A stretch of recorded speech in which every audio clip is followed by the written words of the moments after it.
welcome to Bottom Line Sports Talk. I'm not Butch Cassidy. He is not the Sundance Kid. But we're going to exercise our safety measures out. We thought maybe a couple of members of your family, a couple of people watched the show, thought that we weren't taking every precaution, and we certainly want to do so. Yep, so we've got a mask on today, but we'll still continue to bring sports right to your table and right to your TV. Naz Bohannon, what a game for YSU. 32 points and 12 rebounds. More importantly, a victory for Penguins over Wisconsin Green Bay, 84-77. Off to a good start. Coach Gallen and his crew. Let's hope that they continue their winning ways because it's a wide open league. Wright State will be the favorite, no question, but the rest of the league is wide open. And it looks like YSU's right behind Wright State. Good luck to them the rest of the season. Let's talk about this back-to-back stuff, the two games against the same team and all. Your thoughts on it? Well, you know, it's interesting that I follow this, and teams that are winning the first game by 25 points, and then the next game, it's down to the wire. Yeah. It's proof that coaching and players develop and understanding what they have to do to win is part of the culture in college basketball. I've seen a couple that won by 20, then won by 20 again. But it hasn't happened mostly, George. When I saw this, I was checking. About 3 weeks ago, Bryant was playing somebody. And I looked, and they were playing again. I looked, I said, this thing's behind. They made a mistake. Then I saw the score the next day, and it was completely different. Right. And I said, oh, that's right. They're playing both games at the same place. Yeah, one of the things that is very difficult to understand that we know adversity is hard to take, but I always said success is hard to handle also. So you win a game by 20 points, and you're in the locker room after the game and say, listen, we play the same team tomorrow. Yeah. How about the eye roll? You know, and they're going to say, Coach, we just beat them by 20. And I go back to you. Remember the story you told about your dad? 52 years ago, December 22nd. I'll never forget it. Tuesday night we were playing. It's Hollidaysburg. That's your rival at the time, right? But it's a little to us. They graduate 350. Right. We're graduating 1,100. We're supposed to beat them. We beat them Tuesday night. It was like I was out of the game in the third quarter. Probably had 30 points. Friday we're going there. It's my dad's birthday, December 22nd. That's so awesome. We're leaving, and I'm getting ready. He goes, you guys are cocky tonight, so you're going to get beat. I go, don't they beat us in overtime? The big 6'8" guy tipped him his foul shot. So you fit the example. No, I wouldn't listen to him. You were thinking, listen, Dad. That's what the kids Now, I think it was 38. I think it was 80-42. Now, would you take him seriously? That's what happens in college. Exactly. Yeah. You're telling the kids, listen, I know we're playing the same team tomorrow. Yeah, it's me. And I know you won by 20 today, but they have found out what we do. Mm-hmm. They're gonna have overnight videos. They're gonna have what we're gonna do this tomorrow. They bank a couple in early. I've seen it enough. Confidence level goes up, and so that back to back has been a big thing in conference play, and so you better be ready to play. And YSU women they lost a tough one to Wright State, but more importantly, at least they got to play. Georgia, 8 games canceled for the women. Tier 1 bubble. Yes, it's so sad what has went through. There are teams right now that will take a loss just to play. And they want to play ball. Yeah. And I feel so bad for the YSU women that had to wait all this time. 57-53 to Wright State. They rebound the ball well like they always do. I'll tell you that would give me hope. First game, you hadn't played it. They played 5 or 6. I looked for those games in the big boys and fooled myself a couple of times. I looked. I said, you know what? This is. It happened. You would think somebody played. UMBC had 5 games, and Albany hadn't played. I said, oh, I got this one. And I got kaboogle. I didn't get it. So it can happen. I wouldn't be discouraged with a 4-point loss in your first game. I wouldn't either. And you build on it. How do you build? Well, first of all, you got a chance to play, so the kids will practice will be a lot better. It's hard to keep practicing. It's called monotony. One of our buddies texted me that he's taking them to Chicago. I had a few weeks. He got the trip. He's all excited because there's not a lot of travel. You know, the President's Carver's not playing, the PSAC's not playing, been tough in the bus industry. Yeah, it is. That bus industry, remember we talked about that. Nobody talked about the bus industry. That is tough. And I'll tell you what, something step on. Both Pelini, 1 year at LSU. Well, George, I think if you're going to do something, you better do it right and do it well.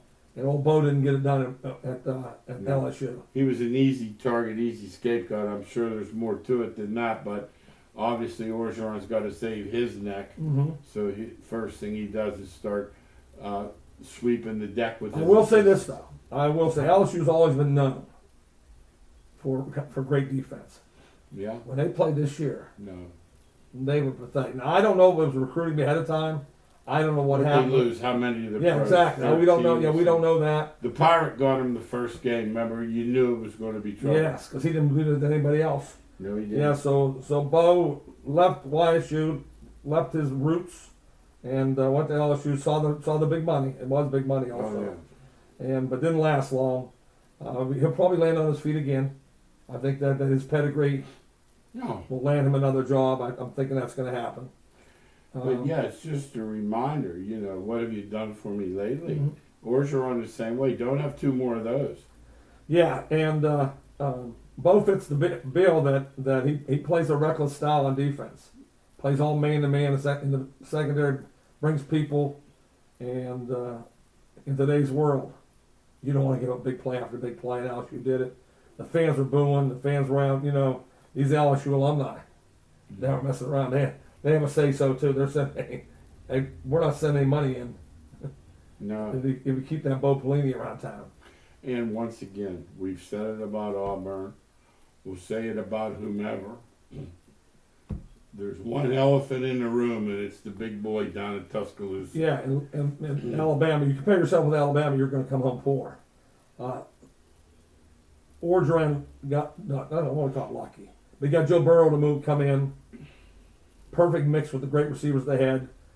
Prolific offense the year before, was a national championship. So he'll live off that for a while. But I'll tell you, 3 or 4 more years like this, don't forget that national championship in a hurry. Oh, ask Malzahn. Yeah, Gus Malzahn, that's correct. Let's talk about our bowl thoughts. The one thing that keeps coming up in games, you and I watched them all between the pandemic and the fact that I don't do a lot of running around anyway. When I say I saw every game, I can say you do every game.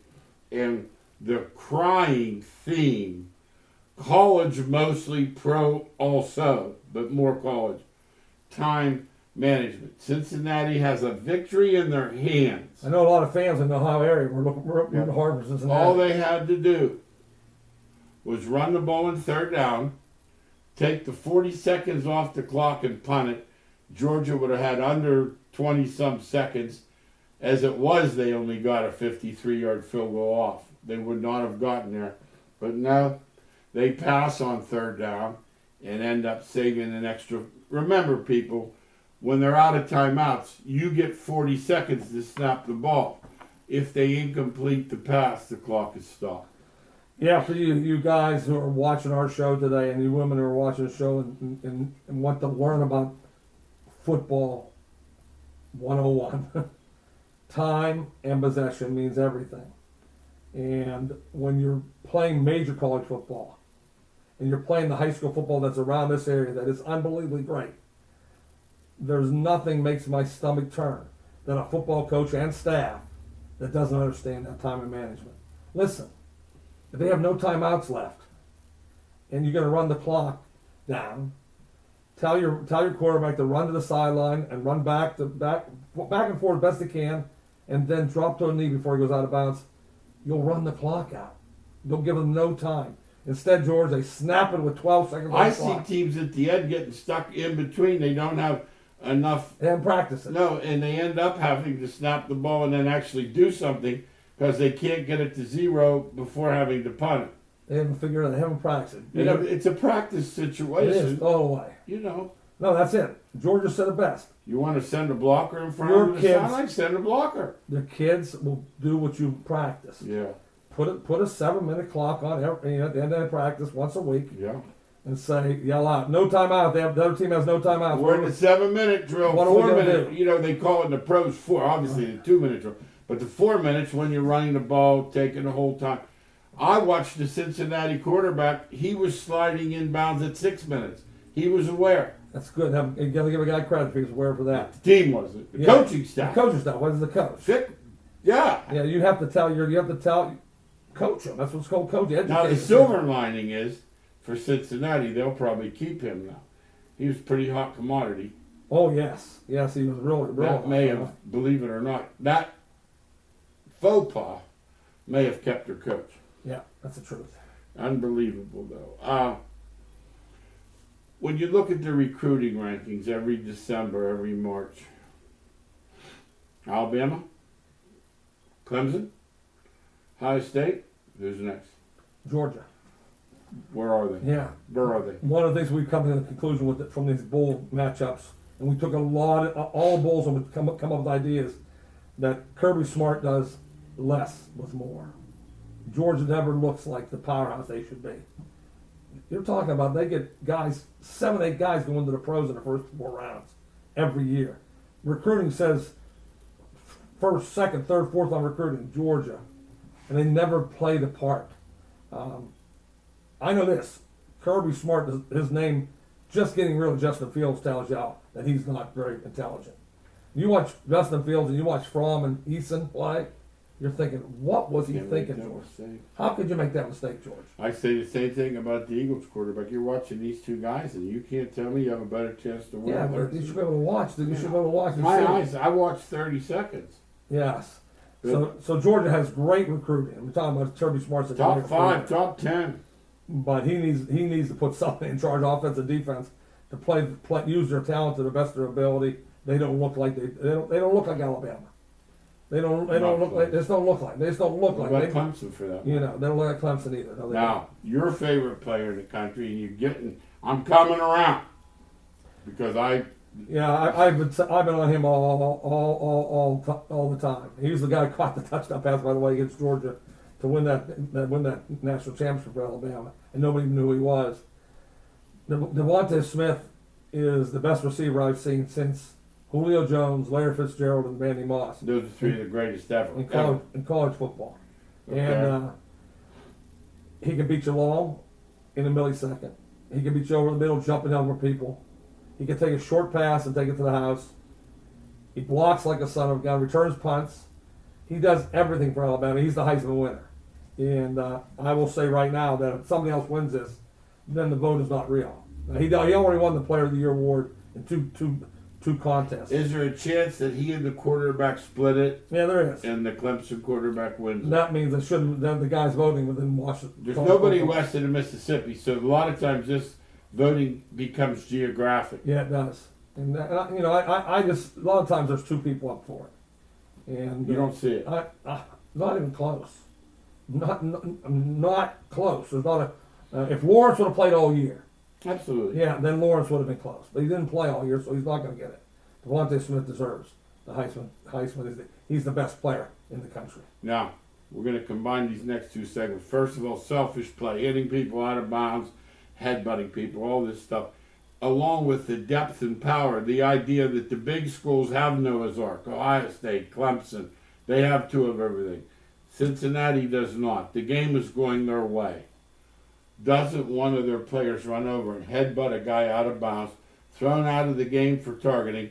The guy that committed, a guy from Germany, I don't know how much 11-man football he played, but he wasn't up to the task and they lost it. And that was one of the reasons. Yeah, the depth factor is so big in today's upper elite teams. Ohio State, we're talking about the Ohio States of the world. And Cincinnati was undefeated, but the one thing they don't have, they have first teamers that can play with Ohio State. They proved it. Yeah. With Georgia. Yeah, and against Georgia they proved it. But when you get that second group, Ohio State has no drop off. They bring in another 4 or 5 star. Georgia does no drop off. Cincinnati and an offensive tackle make a gigantic stupid mistake, get thrown out of the game, and his replacement was 7 steps below. And the Georgia defensive end took over the game. They couldn't block. He couldn't block him. He had 3 penalties, jumping up, trying to get ready. Big crucial time. Yes, and so when we look at college football, and they talk about Power Five, and they talk about the Little Five. But that's the difference. Not first team. It's the depth of the teams. Now let's share a thought we have. I like the guy at Duke. You know, that bad season this year, no denying it. But the on-field coaching, Saturday coaching, we'll call it. Is there anybody better than Fitz at Northwestern? No. And what he does is he takes his players and makes sure that they are perfect in technique, perfect in leverage, perfect in alignment. They make no mistakes, and he gets the most out of them on Saturdays. That's what the coach is paid to do. See, he reminds me of an academy team. Mm-hmm. No killer mistakes, no mental stuff, no nonsense. They're going to play. You're going to have to beat them. And I heard him talking after the game. He has an us against the world with them, by the way. In other words, they embrace that Ohio State didn't whip me. Mm-hmm. And I'll tell you, he had that Big Ten football thing ingrained in them, and they beat Auburn up. Yeah, so when you look at Northwestern, his teams always look alike. Their records are not always the same. You know, they could have a 5-win season, a 7-win season, a 3-win season, a 9-win season, but they look and they play the exact, because the players he recruits at Northwestern are not the same players that Ohio State recruits. Ohio State will get some kids in that have a 1.7 or a 2.0 grade point average. Northwestern's not getting those guys in. So what did Fitzgerald do? He figured it out, and he used it as a big advantage this year. He said, I'll take my players, and I need 2 or 3 to add to this. And he used the transfer portal. Good point. The portal is new. And he said, I'm going to use this to where do I need help? Quarterback. Yeah. So he wound up got Peyton Ramsey from Indiana in the transfer portal. Was he good now? Way up. Was he big good jump. now? Yeah, he's a really good quarterback. He started at Indiana as a freshman. And then he went out and got the tight end from Florida Atlantic that never looks like that in the Northwestern uniform. Jumping up and catching the ball with one hand down the middle of the field. So now you have 2 players like that to go with the discipline and the how they coach at Northwestern. That's when you see a team. But Fitzgerald deserves all the credit, George, because he knows what he has and knows how he's going to get it done. The importance of the quarterback position, it's like Bill Bourne used to say, you either have speed or you chase it. You either have a quarterback or you wish you did and you're not winning. You know what's even worse, George, as you say that, is George has told me about this guy for a long time, is when you think you have one and he's really not any good. And that's Bo Nix at Auburn. His dad was a quarterback. His dad has a name down there. And Nix does not play anything like his dad. I saw him miss a swing pass, and they were making. He was a freshman at the time, and I said to myself, "If you can't make that pass, you can't play in the SEC." George told me many times about him, and remember, this is the SEC. George made a point. Yeah, I'm not talking about Robert Morris. No. Robert Morris, he'd be great. Yeah, SEC is if you're going to win, you better have a quarterback. It's been proved. You can't do it without it. And Bo Nix is going to make this Boise State coach coming in there pull his hair out. Because either Boise State's coach is going to be tremendous and change him overnight. Oh, yeah. Because he doesn't look like the player. I think he had better quarterbacks than Boise. I think he has. I know he has. He's had better quarterback. Yeah. No question about that. Hey, the other thing, too. Coaches letting these players just get, the dancing and the this and that and walking over people when they get up and fighting before the game. It's all nonsense. These guys are making 7 figures. They can stop it, but they won't. Well, there's a reason why they won't. And because the players will not come and they'll lose that contract. They'll lose that 7 figures. And they said, listen, I'll put up with anything. I don't care what you do. And it's a runaway freight train. Every tackle, every first down, and then when they walk over the guy. and then they stand over top of. And the other thing too, the pass will sell 20 feet over the guy's head, and they'll go like they had something to do with it. It's a Shut up! Yeah, it's a runaway freight train that I can't handle. I've said it on the show many times. We're dinosaurs. I'm definitely a dinosaur. I wouldn't last 30 seconds because my best player wouldn't be playing. And What they did said, he say, or what did he do? yes. Get off. You act like an idiot, you're not playing. No. And every game, I'm saying every game. I'm not pulling any punches. I blame I tweet this all the time. I blame the coaches because I think the first guy you sit down, the others look, and what's the common? They don't want to sit. They don't want to sit. They don't want to sit. They don't want to sit, but they won't do it Yeah, because they know if their best player's not they playing, won't sit. he's transferring. The word gets out that don't go play for him because it's 2020. And I just said I was a dinosaur. The nonsense is part of football. It's from the That's NFL. that everyone the Dairy Queen thing. Make sure they have fun and this and that. Like I was thinking the other day, I'd like to see the huddle that Dick Butkus was ready to break, and he says, "Let's let them score. We want the ball." That's different. Yeah, that's a different. Now, do you think that would ever? No, that was different than. How about Lambert? Nitschke. That's different. Okay, now, the other thing, too, to win today. This is not 1970, and we know it. You're not holding them 10-7. Oh, You must hold them to field goals. They're going to move the ball. Yeah, the defensive coordinators are getting paid millions and millions of dollars today. Don't go by their statistics. It is not a statistic-driven defensive world today. Offenses are running 90 plays a game. They're going to score some points. If you want to be a good high school coach today, a good college coach, or a good pro coach, on the defensive side of the ball, you must work on red zone defense. And if you want to be a good offense, you got to work on red zone offense. Because the difference in games are touchdowns or field goals. 4 points, 3 times, 12 points, you're going to win more than you lose. Yeah, you will. So if you hold somebody to 27 points today, 24 points, you've done your job defensively. It's not the old days when you hold 13 points and you're number one defensive scoring in the country. No, the object is to hold people to field goals. Don't worry about yardage because they're going to get yardage. No, you're not stopping anybody cold unless it's a mismatch. Work on red zone defense and make them kick field goals, and you've been a successful defensive coordinator. Talking before the game, the Big Ten, watching that channel, and Urban Meyer's on there, and they said to him, "What's the key?" And he said, without blinking, he said, "Missed tackles. You can't have missed tackles." He said, Ryan Day's big on charting them. He got it from Ash when he came over from wherever he had come from. I think he's with Texas. Is he at Texas now? And he said, "Missed too many tackles." And you think it might be a cause of the lack of practice, the lack of hitting, etc. Yeah, I do. I think that's it. I think that is a difficult challenge for coaches. That most are thud practices, most are without pads on the bottom, so therefore there's not real tackling practice. You know, I'm talking about lifting. I'm talking about head up. I'm talking about wrapping and hitting and driving the legs through. You can do it half speed. You can work on technique, but I'm talking about live practicing. So tackling is very weak today. You think they're trying to blow them up? That's part of the problem. No, I do believe.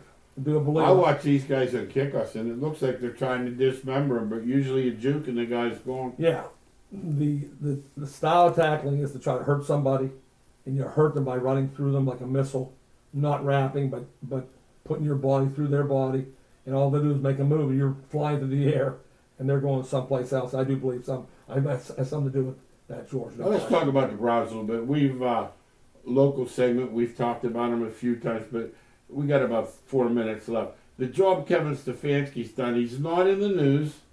You don't hear about him, not Freddie, I ate the kitchen or whatever. He's there quietly assembling a pretty nice squad. Pretty nice. They got talent. He knew when he took that job. Okay. He was coming in not to Jacksonville. Okay. He was coming into a team that had #1 picks, great players all around. We just had to get a culture built. He's already done it. You can see they want to run the football down your throat, play action pass, get the ball to your tight ends and Landry. They're up for the playoffs this week, and George, I'm hoping that they come through. I have them over the Steelers. I just think the Steelers are sitting too many guys that they're not going to be able to beat them with whomever they have. It's just too much. We're going to find out. That's for sure. Absolutely. Any more fallout from that ridiculous helmet swinging Is that in That's the done. past? It's in That's the past. done. It didn't happen. Yeah, that's in the past. That's what I thought. Last item of the day, we'll call it the rich get richer. Now, you couldn't like the Dodgers any less than we do, because we don't like the structure where if I just spend more money than you, I'm probably going to win. I don't want sports to get where when I go watch the tennis or let's just match bank books. I don't want sports to be like that, and that's what baseball's become. The Dodgers have $300 million to spend. The Pirates and Indians have 60. In the Pirates' case, 40. You can't do it. No, and what stood out to that, I was doing some reading, and I knew that the number one free agent on the market was LeMahieu. Absolutely. And so I'm figuring who's going to be up for the Yankees and Mets. I thought Red Yankees Sox, and Red Mets. Sox. Yeah, Mets. I did. That's what I thought. Yeah. And instead, the team that's in there that has the upper hand right now is the Dodgers. No. They just won. We had a guy who we really adore talk to us. He said it best. It's monopoly money. They spend money like we would with Monopoly. The Dodgers make that much money and just spend it. You know, I thought minus 3 million fans, there might be a little pullback. Right. But it doesn't appear to be like that. But the thing that I say, and what I don't like about baseball, is the fact that they can just pay the luxury tax and spend their way. That's why I always root against the Yankees. So do I. I root against the Dodgers because, in my mind, it's not fair. But I will say this, and I'll say it again. It's been a theme on our show, and I'll make it loud and clear. I don't begrudge them because they spend money. There's got to be a rule put in. There's a floor. There's got to be a floor in that Major League Baseball. And a hard cap. It has to be there. Right? A hard cap. Yeah, I want the floor. I know that. Yeah. I want the floor where you got to spend $150 million. Or you don't own the team. We'll take your team and Take your team away from you. You must find you a spend seller. $150 We'll get Mark million. Cuban or somebody to buy it. Yeah, somebody will buy that. I understand. You don't have to spend $300 million like the Dodgers. No, ridiculous. But you can't spend 60. No. And you need to at least try to compete. And they're not. The Pirates and the Indians are stuck. Indians have been lucky because they've really had some great pitchers. Right. But if they didn't have that pitcher, they'd be like the Pirates. Exactly. You would think, geez, oh man, this is embarrassing. Hey, you heard it here. Thanks again for watching Bottom Line Sports Talk. We'll see you next week.